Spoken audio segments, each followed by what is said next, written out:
Hello friends, welcome to my channel. तो फिर एक लंबे लीव के बाद मैं वापस आ गई हूँ। आप में से बहुत सारे व्यूअर्स ने मुझसे रिक्वेस्ट किया था कि मैं डिस्टेंट विंडो का एक समरी डालूँ, मतलब एक overall summary in a single video. तो फिर आज मैं वही समरी लेके आई हूँ। तो फिर देर ना करते हुए शुरू करते हैं। द डिस्टेंट विंडो में क्या होता है कि एक विलेज होता है धलवम नाम का, जो कि बंगाल और बिहार के बॉर्डर में गिरता है। पहले वो विलेज बिहार के बॉर्डर में था, अभी उसको बंगाल के बॉर्डर में लाया गया है। इस कहानी की जो मेन कैरेक्टर है वो है पार्वती, जो कि एक यंग लेडी है, शादीशुदा है। बहुत ही गरीब घर से पार्वती बिलोंग करती थी और उसके पापा ने अपने दोस्त नंदूलाल राउत, जो कि एक बिहारी आदमी है, उससे कर्जा ले रखा था। बहुत ज़्यादा कर्जा ले लिया था और वो बार बार नुकसान होने की वजह से वो कर्जा लौटा नहीं पा रहे थे।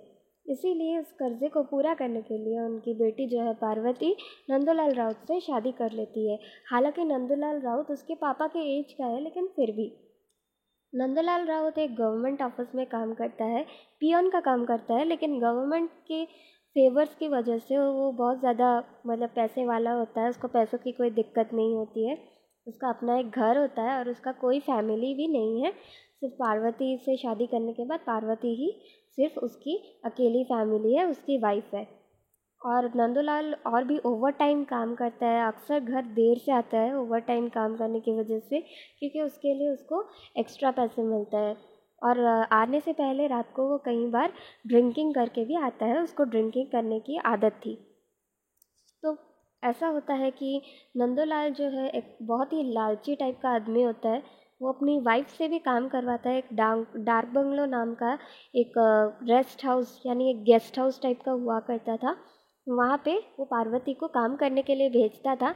वहाँ पे बहुत सारे बड़े बड़े ऑफिसर्स लोग आते थे, जब काम करने के लिए आते थे या घूमने फिरने के लिए आते थे, तो फिर वो वहाँ पे रहते थे। मतलब वो एक होटल टाइप का था। तो वो लोग अक्सर अपनी जो वाइफ लोगों को साथ लेकर आते थे, बच्चों को भी कभी कभार साथ लेकर आते थे। तो फिर उनके जो मेम साहब लोग थे, नंदो तो काम करता था ऑफिसर लोगों के लिए, उनके जो वाइफ लोगों के लिए पार्वती काम करती थी, उनके बच्चों को संभालती थी, उनका सारा काम देखना वगैरह, उनके लिए जो कुछ भी करना होता था पार्वती करती थी। और उसके लिए पार्वती को पैसे भी मिलते थे और बहुत ज़्यादा गिफ्ट्स भी पार्वती को मेम साहब लोग महंगे महंगे गिफ्ट्स देकर जाते थे। तो फिर पार्वती जो थी बहुत खर्चीली टाइप्स की थी, ऐसा नंदो का कहना था। इसलिए उसने अपने ओवर टाइम काम के बारे में पार्वती को नहीं बताया था कि उससे उसको पैसे मिलते हैं, क्योंकि उसे लगता था कि पार्वती को पहले से ही महंगी महंगी चीज़ों का बड़ा शौक है। जैसे उसने जनता स्टोव घर पे रखा हुआ है, जबकि दूसरों के घर में लकड़ी वाला चूल्हा है। बनारसी साड़ी पहनती है, महंगे महंगे कांच के कप प्लेट वगैरह वो यूज़ करती है। इसलिए उसने ये चीज़ छुपा रखी थी पार्वती से। ऐसे ही डाक बंगलों में एक बार एक साहब मानस मुखर्जी नाम के एक सर्वे ऑफिसर रहने आते हैं। तो फिर उनको शाम को 5 बजे आना होता है, लेकिन वो सुबह 10 बजे ही घर आके पहुंच जाते हैं। जैसे ही नंदो को ये बात पता चलती है, वो पार्वती को ज़बरदस्ती वहाँ साहब के लिए काम करने को भेज देता है। एक्चुअली साहब के लिए नहीं, उनकी वाइफ के लिए। तो फिर पार्वती को मन नहीं होता, फिर भी वो ज़बरदस्ती वहाँ पे जाती है, नंदो भेजता है इसीलिए। वहाँ जाके वो देखती है कि वहाँ का जो कुक है, माली है दशरथ, वो कुक भी है, केयरटेकर भी है और माली भी है वहाँ का, वो वहाँ पे नहीं है। और साहब को उसने चाय तक नहीं पूछा, इसीलिए वो चाय बना के साहब को देती है। साहब थोड़ी देर के लिए बाहर जाते हैं और वो देखती है कि वो कुछ नोट्स साहब डाल दिए हैं नीचे, छोड़ के चले गए हैं टेबल पे। तो वो साहब के वापस आने के बाद उनको वार्न करती है कि आप ऐसे नोट्स खाली मत छोड़ के जाया करो, अगर दशरथ तो देख लेता तो वो पक्का उठा के ले जाता।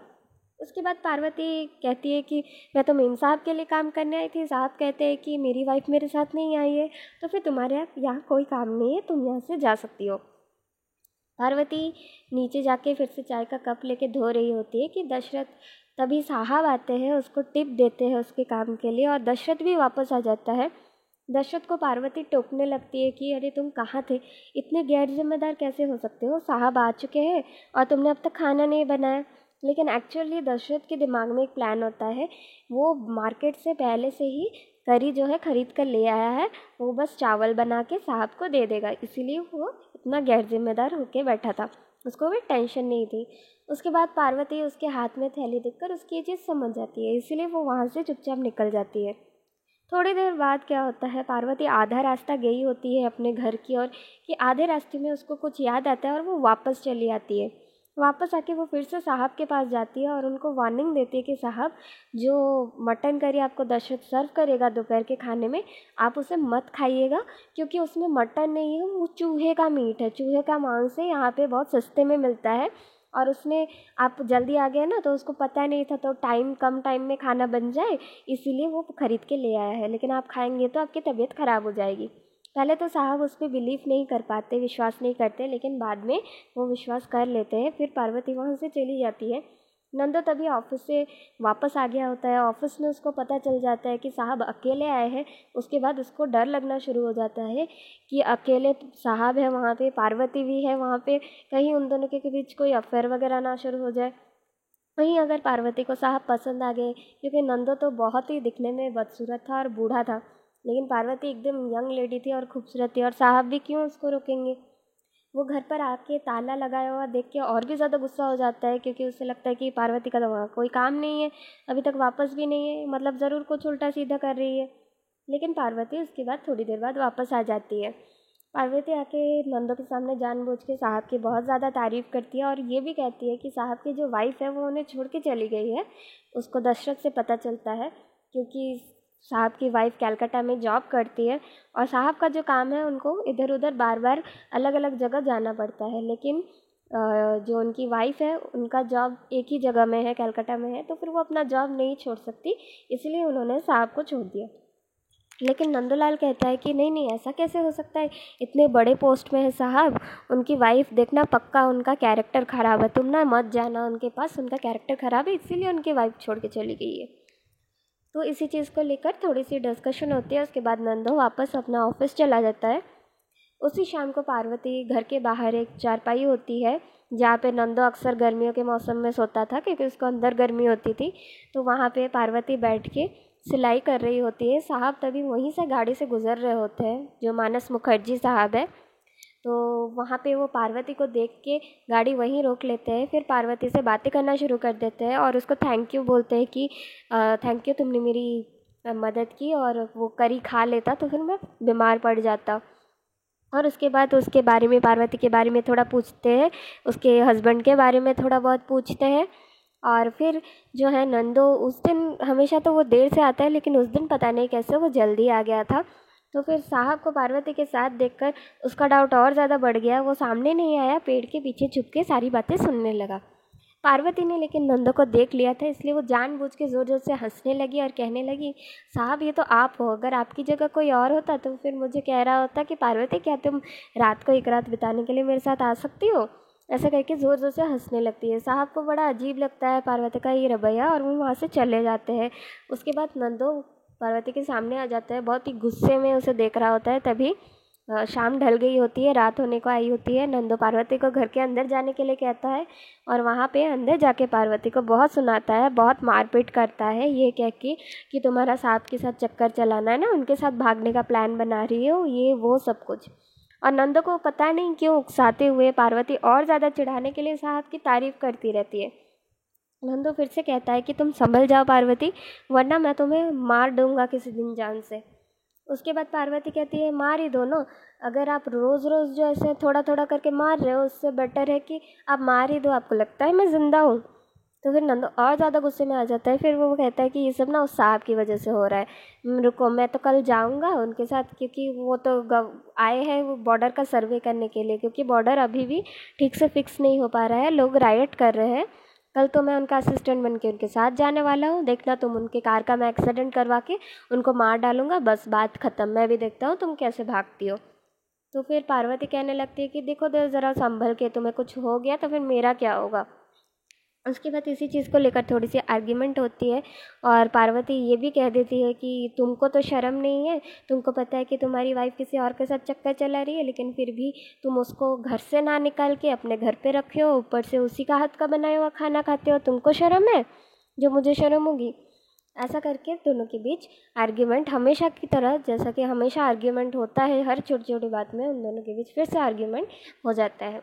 अगले दिन सुबह पार्वती को फिर भी थोड़ा एक डर लगता है कि कहीं नंदो सच में साहब को ना मार दे, क्योंकि उसका गुस्सा बहुत खतरनाक है। हालांकि ऐसी सारी बातें वो सीरियसली नहीं करता है, लेकिन फिर भी। तो वो नंदो को एक बार वार्न कर देती कि देखिए जो करिएगा सोच समझ के करिएगा, कुछ उल्टा सीधा मत कर देना। तो नंदो कहते हैं कि किस चीज़ के बारे में बात कर रही हो, उसे एक्चुअली याद ही नहीं होता क्योंकि वो उस चीज़ के बारे में सीरियस ही नहीं था। लेकिन पार्वती कहती है वो आप साहब को मारने वाले थे ना। लेकिन नंदो जब ये सुनता है तो फिर वो कहता है कि अरे मैंने तो बस ऐसे ही कह दिया था, लेकिन लगता है तुम्हें बड़ी फिक्र हो रही है।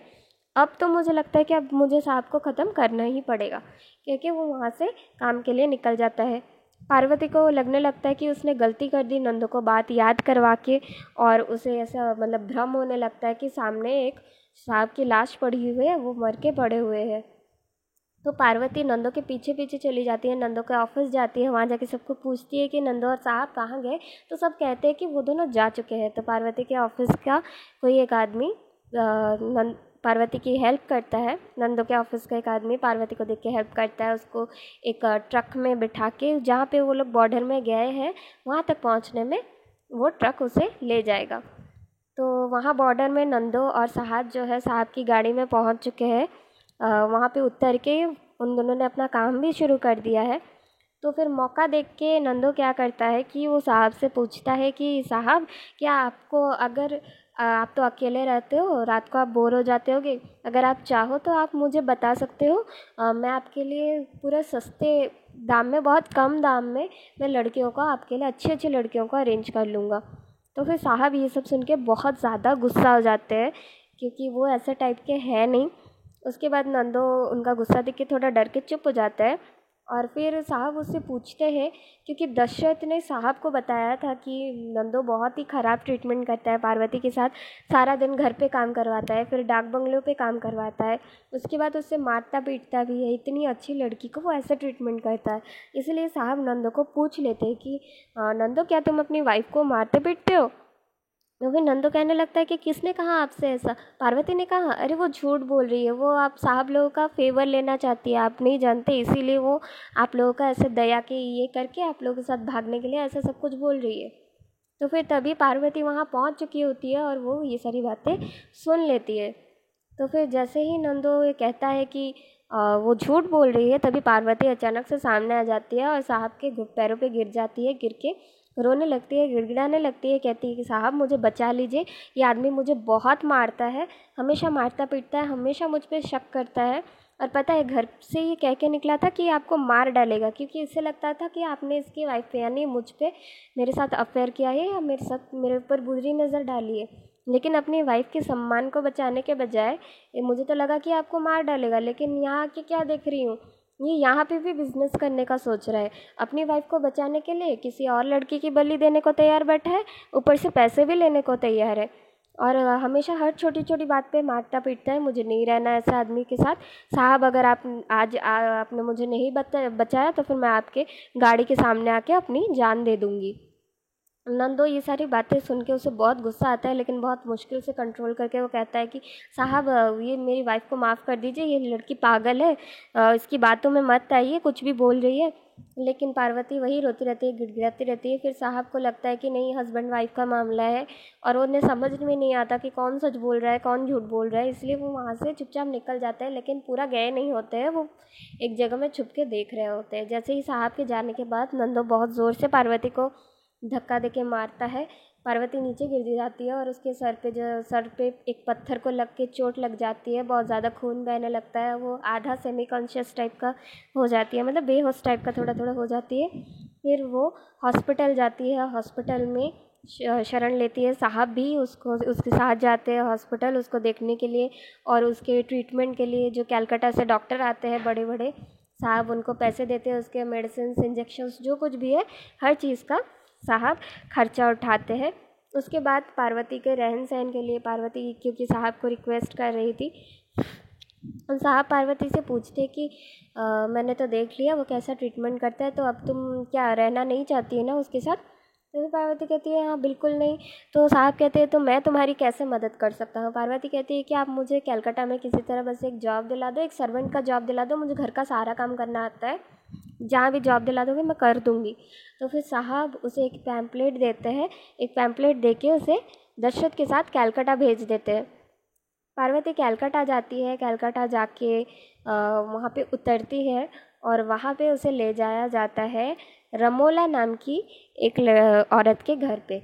तो वहाँ पे जब रमोला के घर पे पहुँचती है तो फिर वो अपना रियल आइडेंटिटी छुपाती है।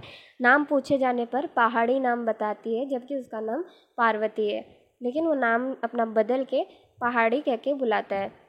और रमोला जो है वो एक वर्किंग लेडी है, कलकत्ता में काम करती है। उसका खुद का फ्लैट है जिसमें वो अकेली रहती है। बहुत ज़्यादा साफ़ सफाई उसको पसंद है, लेकिन रोज़ रोज़ ऑफिस जाना, घर का काम करना, सब कुछ एक साथ करते हुए वो बहुत ज़्यादा थक जाती है।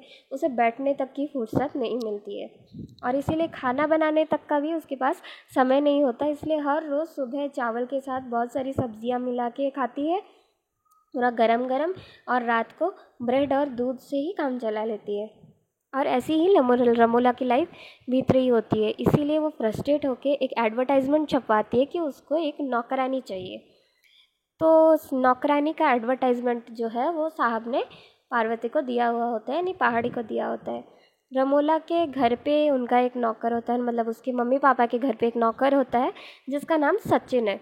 तो फिर वो सचिन जो है वो पहाड़ी से मिलता है स्टेशन पे, फिर पहाड़ी को रमोला के पास लेकर आता है। रमोला पहले तो बहुत ज़्यादा खुश हो जाती है देखिए कि बहुत टाइम बाद कि उसको एक काम करने वाली मिली, क्योंकि अब तक कोई जवाब आया नहीं था उसके लिए। लेकिन वो ऑफिस के लिए निकल रही होती है, इसीलिए वो थोड़ा परेशान हो जाती है कि अब वो क्या करेगी। लेकिन पहाड़ी घर के अंदर जाती है, रमोला से थोड़ा बातचीत करती है और बहुत ही तेज़ी से उसके लिए खाना बना देती है ताकि वो खा के ऑफिस जा सके। और रमोला पहले तो जाने के लिए तैयार नहीं होती है, क्योंकि पार्वती को सब कुछ समझाना बुझाना पड़ेगा। लेकिन पार्वती कहती है कि नहीं, आप जाइए, मेरी वजह से आपको ऑफिस मिस करने की ज़रूरत नहीं है। तो ऐसे धीरे धीरे पार्वती अपने सारे कामों से रमोला को इम्प्रेस कर देती है। शाम को जब रमोला आती है तो फिर अक्सर वो देखा करती थी कि सारी चीज़ें इधर उधर बिखरी पड़ी हुई थी, लेकिन अब सारी चीज़ें एक पूरे क्लीनली सेट है। पहाड़ी ने सब कुछ साइज करके सब कुछ साफ़ सुथरा करके रख दिया है, और रमोला दिल में बहुत खुश हो जाती है। लेकिन पहले पहले अगर वो पार्वती की तारीफ़ कर देगी तो शायद पार्वती फूल जाए, यानी पहाड़ी फूल जाए, मतलब ज़्यादा भाव खाने लगे, इसीलिए वो पहले तारीफ़ नहीं करती है। उसके बाद उसे लगता है कि पहाड़ी को कुछ इनाम देना तो बनता है, इतनी मेहनत की है तो वो थोड़ी बहुत उसकी तारीफ़ कर लेती है। और फिर वो देखती है कि पहाड़ी तो कोई बैग वगैरह नहीं लेकर आई थी, कुछ कपड़े वगैरह नहीं लाती, तो फिर वो अपनी एक साड़ी निकाल के पहाड़ी को पहनने के लिए देती है, और अपनी कुछ पुरानी साड़ियाँ भी उसको दे देती है।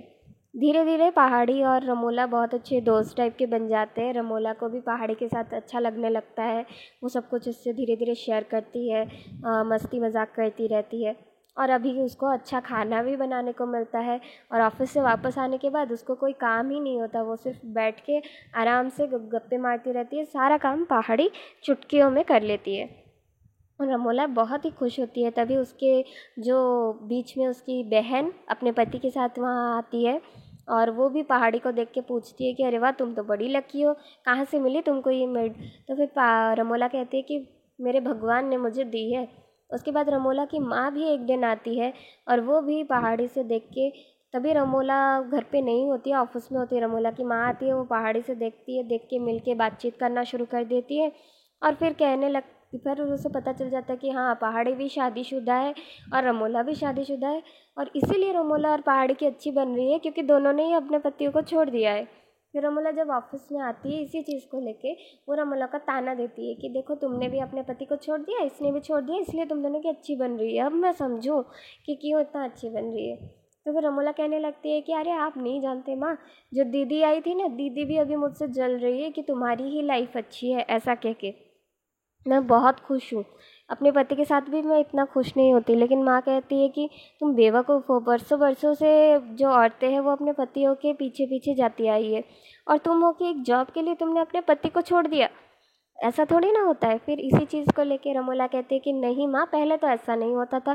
पहले तो पति लोग बाहर काम करने जाते थे, और जो उनकी वाइफ लोग थी वो उनका घर, उनके परिवार को संभालती संभालती रहती थी, और अपने अपने आप को शांत करने के लिए, अपने आप को खुश रखने के लिए गॉड की पूजा करती रहती थी, और राह देखती रहती थी कि कब, अगर अगर साल भर में भी उनको एक दो बार उनके पति के दर्शन हो जाए तो उनके लिए बड़ी बात होती थी।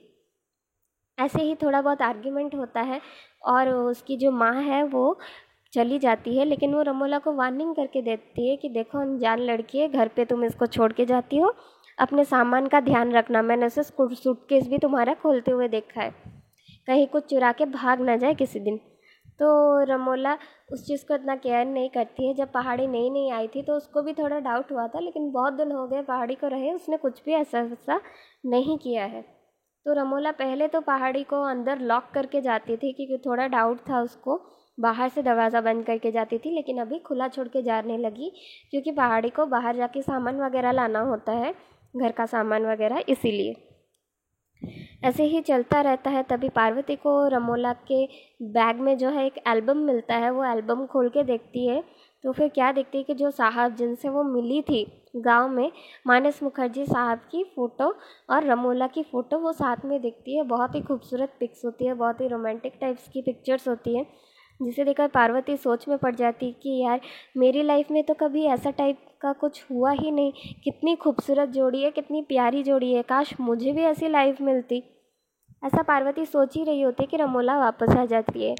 एक दिन रमोला उससे पार्वती से पूछताछ करने लगती है कि अच्छा तुम कहाँ से आई हो, तुम्हारा पति कौन है, तुमने क्यों छोड़ा अपने पति को, वगैरह वगैरह। पार्वती बताती है कि मेरा पति बहुत मारपीट करता था, इसलिए मैं उसको छोड़ के आ गई। फिर एक दिन बहुत हिम्मत करके पहाड़ी रमोला से पूछती है कि ये जो एल्बम में है ये साहब है ना, मैंने तो इनको देखा है। तो रमोला कहती है कि रमोला बहुत शौक में पड़ जाती है कि देखा है, कहाँ देखा है, ना हमारे धलबम गांव में। तो रमोला कहती है अच्छा, धलबम गांव में तो मेरी शादी हुई थी, लेकिन तुमने कैसे साहब को देखा, इस घर के साहब तो इंग्लैंड में है, यहाँ नहीं रहते हैं। तो पहाड़ी कहने लगती है कि इंग्लैंड में है, तो फिर ये साहब कौन है, मैंने इन्हीं को देखा था। रमोला कहती है कि नहीं नहीं, तुम्हें कोई गलतफहमी हुई है, ये नहीं होंगे, कोई और होंगे, थोड़ी सिमिलर टाइप की शक्ल होगी इसलिए तुमको ऐसा लग रहा है। तो पार्वती ये समझ जाती है कि रमोला उससे झूठ बोल रही है, उससे छुपाने की कोशिश कर रही है कि मानस उनके पति नहीं है, लेकिन रियली में मानस उनके पति है। लेकिन रमोला को प्लीज़ करने के लिए वो उसके हाँ में हाँ मिला देती है। वो अच्छा, मुझे लगा कि ये साहब है, लगता है ये साहब के कोई जुड़वा भाई है क्या, देखो कितना सेम सेम दिखते, एकदम एक जैसे, क्या क्या हंसने लगती है। रमोला को लगता है कि उसने पार्वती को सक्सेसफुली बुद्धू बना दिया, लेकिन पार्वती एक्चुअली रमोला को बुद्धू बना रही होती है। उसके बाद उस दिन के बाद रमोला को ये सारी बातें उसके हस्बैंड के बारे में याद आ जाती है। तो फिर 2-3 दिन रात हो जाते हैं और दोनों सो नहीं पाती है। रमोला की माँ भी कह के गई होती है कि मेरा इतना अच्छा दामाद था और तुमने उसको इतना तकलीफ़ पहुँचाया, इतना हर्ट किया, और वो बात रमोला के जहन से जाती ही नहीं है। रमोला से सपना देखना शुरू कर देती है, जैसे कि उसके पति जो मानस जो है उनके उसके कंधे पे हाथ डाल के बोल रहे हैं कि तुम मुझे छोड़ने को तैयार हो गए, लेकिन तुम अपनी जॉब छोड़ने को तैयार नहीं हो, जॉब ज़्यादा इम्पॉर्टेंट है ना मुझसे। तो फिर रमोला कहने लगती है कि क्यों, अगर आपको इतनी फ़िक्र है तो फिर आप क्यों नहीं आते मेरे पास, आप आओ, मुझे मनाओ मेरे पागलपन को, ये करो, मुझे मना के लेके जाओ वैसे भी। तो फिर मानस कहते हैं कि तुमको क्या अच्छा लगता है ऐसा अकेले रहने के लिए, अच्छा लगता है, मेरे परिवार के साथ तो रहती थी ना। तो फिर रमोला कहने लगती है कि मुझे अच्छा नहीं लगता, मुझे कोई शौक़ नहीं है अकेले रहने का, तुम्हारे ही परिवार वालों ने मुझे मजबूर किया, तुम तो मुझे छोड़ के 1 साल पूरा लंदन में रहे, मैं अकेली तुम्हारे घर पे बोर होती रही, इतने तो नौकर चाकर है, काम तो मुझे कुछ करने को होता नहीं, इसलिए मैंने जॉब के लिए अप्लाई किया, उसके बाद मुझे जॉब मिल भी गई। लेकिन तुम्हारे परिवार वालों ने क्या कहा कि बार बार बस यही कहते रहे कि जाके अपने माँ के घर में, मायके में क्यों नहीं रहती, हम इसकी ज़िम्मेदारी नहीं ले सकते। एक अकेली लड़की ऐसे अकेली जॉब करने जाती है, इधर उधर जाती है, अगर कोई हादसा हो गया तो उसकी ज़िम्मेदारी हम नहीं ले सकते। और उन्होंने बार बार ये सब कह के मुझे मजबूर कर दिया वहाँ से जाने के लिए, मैं अपनी मर्ज़ी से नहीं आई थी। और मायके गई तो उन लोगों ने कहा कि नहीं नहीं, तुम शादीशुदा हो और तुम्हारा रियल घर अपने पति के घर में ही है। अरे कोई मुझे अपने साथ रखना ही नहीं चाहता, और आप तो हमेशा इधर उधर घूमने लगते हो, और मैं जॉब में इन्वॉल्व हो गई थी, आप तो रहते नहीं हो, जॉब ही साथ थी, तो मैं जॉब के साथ ही रही, इसमें भी क्या दिक्कत है, हम तो ये सब 1000 बार डिस्कस कर चुके हैं ना, आपने कभी मेरी प्रॉब्लम समझने की कोशिश की, मैं आपकी थी ही कब। तो फिर मानस ने कहा कि तुम मेरी थी क्योंकि तुम मेरे घर पे रहती थी। कहने लगी कि क्यों, अब मैं अलग फ्लैट में रहती हूँ इसलिए मैं आपकी वाइफ नहीं हूँ, अब मैं आपकी नहीं हूँ। तो फिर ऐसा थोड़ा बहुत आर्ग्यूमेंट हो जाता है। उसके बाद मानस चुपचाप कहते कि ठीक है, तुम्हें जो सही लगे, जो तुम्हें खुशी लगे तुम करो। मतलब रियल में रमोला अपने हस्बैंड को याद कर रही होती है, वो अभी भी उससे प्यार करती है और वो चाहती है कि मानस आए, उससे मनाए और मना के अपने साथ लेकर जाए। लेकिन वो खुद जाके मानस से बात करने के लिए तैयार नहीं होती। और बहुत सारे इंस्टेंसेस में उसको पता चलता है कि मानस कलकत्ता आते हैं, अपने दोस्तों से मिलते हैं, अपने फैमिली वालों से मिलते हैं, लेकिन वो पार्वती से रमोला से मिलने बिल्कुल एक बार भी नहीं आए। जो कि रमोला ने ऐसा बिल्कुल नहीं सोचा था कि मानस एक बार भी उससे मिलने के लिए नहीं आएंगे। यहाँ तक कि ना कोई लेटर, ना कोई हालचाल पूछने के लिए भी नहीं आए। उसके बाद उसको पता चलता है कि पहाड़ी को जो पैम्पलेट है एडवर्टाइजमेंट का काम के बारे में पता चला, वो साहब ने ही उसको वो पैम्पलेट दी थी। तो रमोला और ज़्यादा टेंस हो जाती है ये सोच सोच के कि और क्यों दिया पहाड़ी को वो पैम्पलेट। मतलब वो रमोला की मदद करना चाहते थे। रमोला का तो नाम, एड्रेस वगैरह सब देखा होगा साहब ने, समझ गए होंगे कि वही है। पर क्यों किया मदद, क्यों मेरे लिए इतनी हमदर्दी क्यों? अगर अभी भी वो मुझसे प्यार करते हैं, मेरा केयर करते हैं, तो फिर आके मुझे ले क्यों नहीं जाते? और ये हमदर्दी है या क्या है, क्या चल रहा है उनके दिमाग में, वो समझ नहीं पाती है, बहुत ज़्यादा डिस्टर्ब्ड हो जाती है। उधर 2-3 दिन से पार्वती भी ठीक से सो नहीं पा रही होती है, क्योंकि उसको भी ऐसा कुछ सपना आ रहा होता है कि एक बूढ़ा आदमी ऐसे मतलब घर पूरा बिखरा पड़ा हुआ है, कुछ साफ़ सुथरा नहीं है, उसके कपड़े भी गंदे हैं, वो खुद खाना भी नहीं बना पा रहा है सही से, बस चावल और आलू खा के रह रहा है।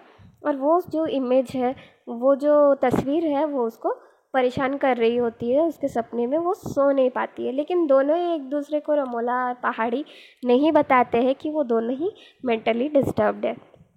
तो रमोला एक दिन काम से वापस आती है, तभी वो क्या देखती है कि एक बहुत ही मतलब एक बूढ़ा टाइप का आदमी वहाँ पे खड़ा है उसके घर के बाहर, और वो जो पीप होल होता है दरवाजे में देखने के लिए, वो पीप होल से अंदर झांकने की कोशिश कर रहा है।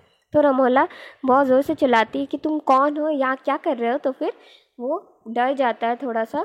तो फिर वो आदमी कौन है? वो नंदोलाल ही है। एक्चुअली नंदोलाल उसके बाद, पार्वती के जाने के बाद, एक दिन साहब जो है वो अगले दिन काम के लिए जल्दी तैयार हो रहे थे, रात को पैकिंग कर रहे थे, तभी नंदो साहब के पास गया था, उनके टेंट में गया था, उनके पैरों में पड़ गया और साहब को रिक्वेस्ट करने लगा कि साहब प्लीज़ मुझे बताइए कि पार्वती कहाँ है, मेरी लाइफ पूरी बर्बाद हो गई है। मैंने उसकी कदर नहीं की जब वो मेरे साथ थी, मैंने उसके साथ बहुत बुरा किया, मैं समझ नहीं पाया कि वो बस मुझे चिढ़ाने के लिए ये सब कहती थी, और मैं बस उस पर शक करता रहा, उसको मारता पीटता रहा। उसने मेरे लिए सब कुछ किया, मेरा घर संभाला, खाना बनाया, मैंने कभी उसको वैल्यू नहीं दी। मुझसे बहुत बड़ी गलती हो गई साहब, मुझे माफ़ कर दीजिए, मुझे एहसास हो गया है अपनी गलती का। तो फिर बहुत रिक्वेस्ट करने के बाद साहब उसे समझाते कि देखो तुम कैसे टाइप के इंसान हो, तुम्हारी जगह कोई होता और होता। उसको पता चलता है कि उसकी वाइफ का किसी के साथ अफेयर चल रहा है, या कोई उसकी वाइफ पे बुरी नज़र डाल रहा है, तो वो उसकी जान ले लेता। और मुझे तो अभी ये लगा कि तुम अभी मेरी जान लेने आए हो, क्योंकि मैं तुम्हारे वाइफ को तुमसे दूर कर दिया, लेकिन अभी तुम मेरे पैरों में गिड़गिड़ा रहे हो, बोल रहे हो कि मैं तुम्हारी मदद करूं। तुम्हारे इसी नेचर की वजह से पार्वती तुमको छोड़ के गई, तुम्हें अब तक नहीं समझ में आ रहा है। नंदो कहने लगता है मैं जो भी हूँ, मैं बेकार हूँ, ऐसा हूँ, ये हूँ, वैसा हूँ, लेकिन पार्वती के बिना मैं कुछ भी नहीं हूँ, मैं अपनी जान दे दूँगा, मैं मर जाऊँगा, प्लीज़ आप मुझे पता बताइए। तो फिर बहुत रिक्वेस्ट करने पर साहब जो है वो पता बताते हैं पार्वती को। वो कहते हैं नंदो को कि तुम जाके दशरथ को पूछो, दशरथ को पता है कि पार्वती कहाँ है। तो दशरथ को जाके पूछने पे दशरथ उसको पता दे दिया होता है।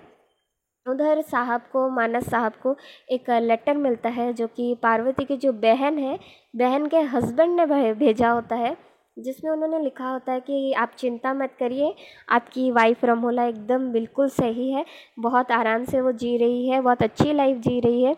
अभी पहाड़ी के आने की वजह से उसका काम, स्ट्रेस वगैरह सब कुछ बहुत कम हो गया है, अब उसको कोई दिक्कत नहीं है। साहब वो पैम्पलेट देख के ही साहब समझ गए थे कि उसको पक्का बहुत ज़्यादा तकलीफ़ हो रही है, उसकी तबीयत ख़राब हो रही होगी, क्योंकि घर का काम और बाहर का काम, उसका जॉब एक साथ संभालना इतना तो आसान नहीं है, पक्का बहुत दिक्कत हो रही होगी। और इसीलिए, और पार्वती को भी जॉब की ज़रूरत थी, इसीलिए उन्होंने वो पैम्पलेट पार्वती को दे दिया। तो फिर पार्वती को रहने को जगह मिल गई, और रमोला को काम चाहिए था, करने वाली चाहिए थी, उसे काम करने वाली मिल गई, दोनों अपनी अपनी जगह खुश है। लेकिन उनका जो उनके पति का, उनकी जो बहन का हस्बैंड होता है, वो लेटर में ये भी लिखता है कि भैया अच्छा हुआ कि मेरी वाइफ जो है वो रमोला की तरह पढ़ी लिखी नहीं है, अगर वो भी अपनी बहन की तरह पढ़ी लिखी होती तो फिर वो भी जॉब करने जाती। और एक तो वैसे भी जॉब में अभी प्रॉब्लम हो रही है, क्योंकि जितने जॉब जॉब तो सीट्स उतनी है ना जितनी थी, अभी लड़कियां जॉब ज्वाइन कर रही है इसलिए लड़कों को कंपटीशन दे रही है, और ऊपर से जॉब के नाम पे अपने पति को छोड़ दे रही है। अगर मेरी वाइफ एजुकेटेड होती तो फिर वो भी ऐसे जॉब करती, मुझे छोड़ के चली जाती। अच्छा वो एजुकेटेड नहीं है, वो तो कह रही है अगर काश मैं एजुकेटेड होती मैं छोड़ के चली जाती, वरना मेरी भी ज़िंदगी इधर बर्बाद हो जाती। थैंक गॉड ये पढ़ी लिखी नहीं है। लेकिन साहब को इस बात से कोई फ़र्क नहीं पड़ता, वो ये सोच सोच के बहुत खुश होते हैं कि चलो रमोला अब सही सलामत है, और उसकी हेल्प करने के लिए पार्वती भी सही सलामत है। तो नंदो वहाँ पे पहुँच गया होता है रमोला के पास में, रमोला के घर में। वो रमोला से पार्वती से मिलने के लिए रिक्वेस्ट करता है कि मुझे पार्वती से मिलने दीजिए। तो रमोला कहती है कि मैं पार्वती नाम के किसी को नहीं जानती, यहाँ कोई नहीं रहता, तुम गलत जगह आए हो, जाओ यहाँ से। वो अगर तुम नहीं गए तो फिर मैं पुलिस को बुला दूँगी, ऐसे धमकी देते हैं, और नंदो मजबूरी में वहाँ से निकलने लगता है। फिर रमोला दरवाज़ा खटखटाने पर पार्वती बाहर निकलती है, मतलब पहाड़ी बाहर निकलती है, और वो नंदो को देख के चौंक जाती है। नंदो उसे देख के बहुत खुश हो जाती है कि अरे हाँ तुम इधर हो, चलो देखो ये औरत मुझे भगा रही थी यहाँ से।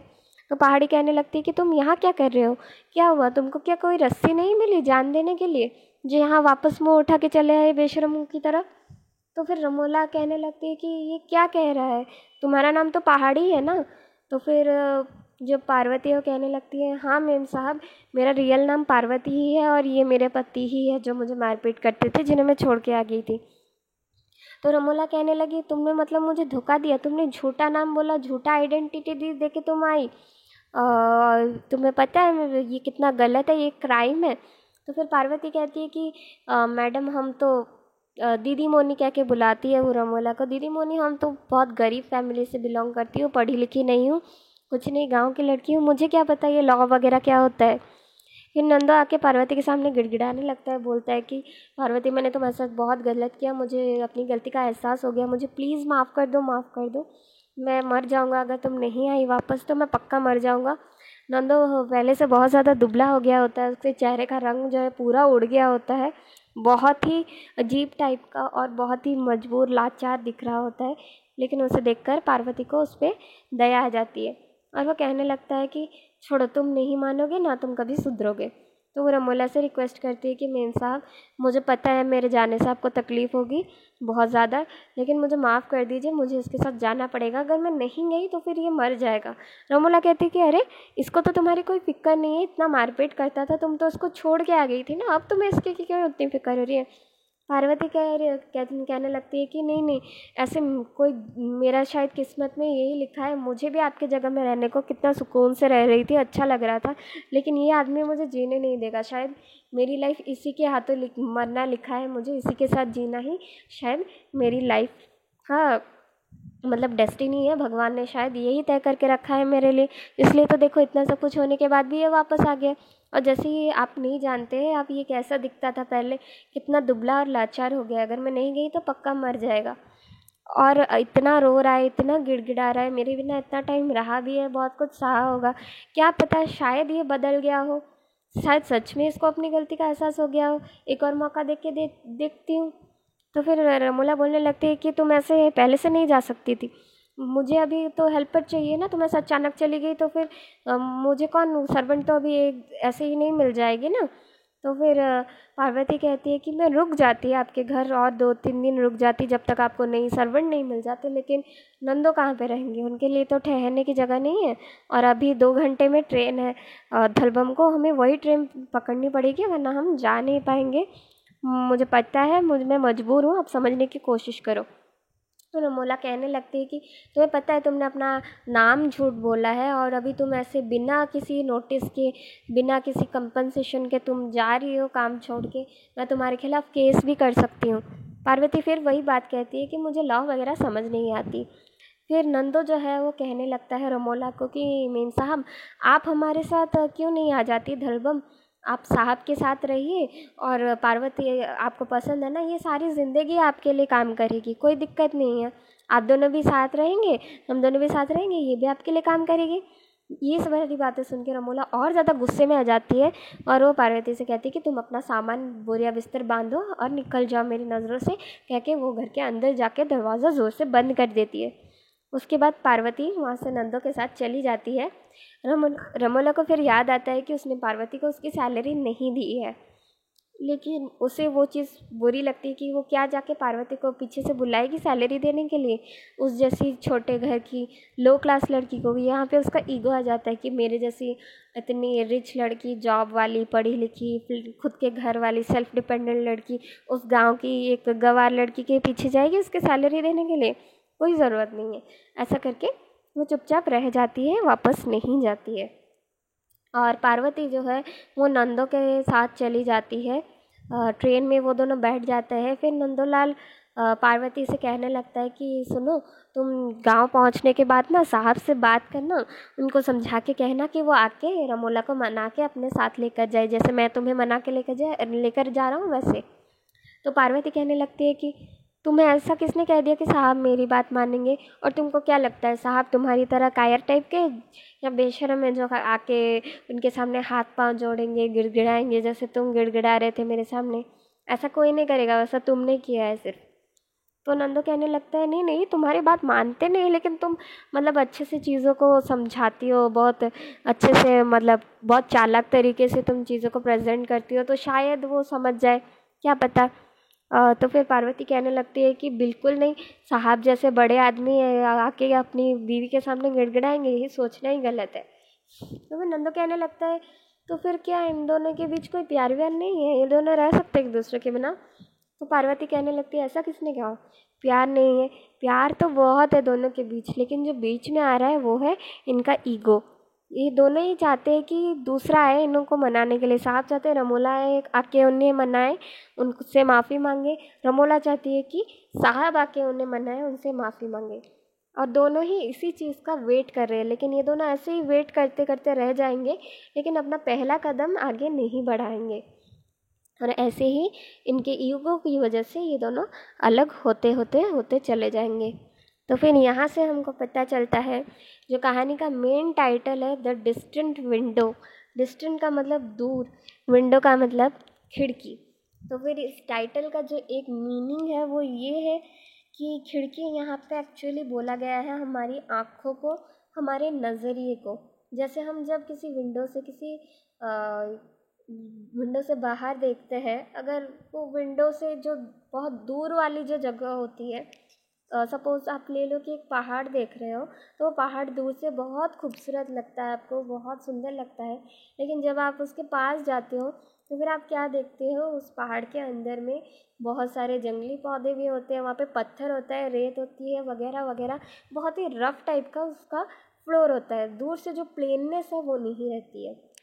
तो फिर वो जो चीज़ें हम जो दूर से अक्सर जो चीज़ें देखते हैं ना, हमको क्लियरली उस चीज़ का डिटेल नहीं दिखाई देता, और हमने अपने मन में एक इमेज बना लेते हैं कि हाँ ये दूर से तो इतना सुंदर दिख रहा है, पक्का ही इतना सुंदर होगा, लेकिन जब हम पास में जाते हैं तो रियलिटी कुछ और ही होती है।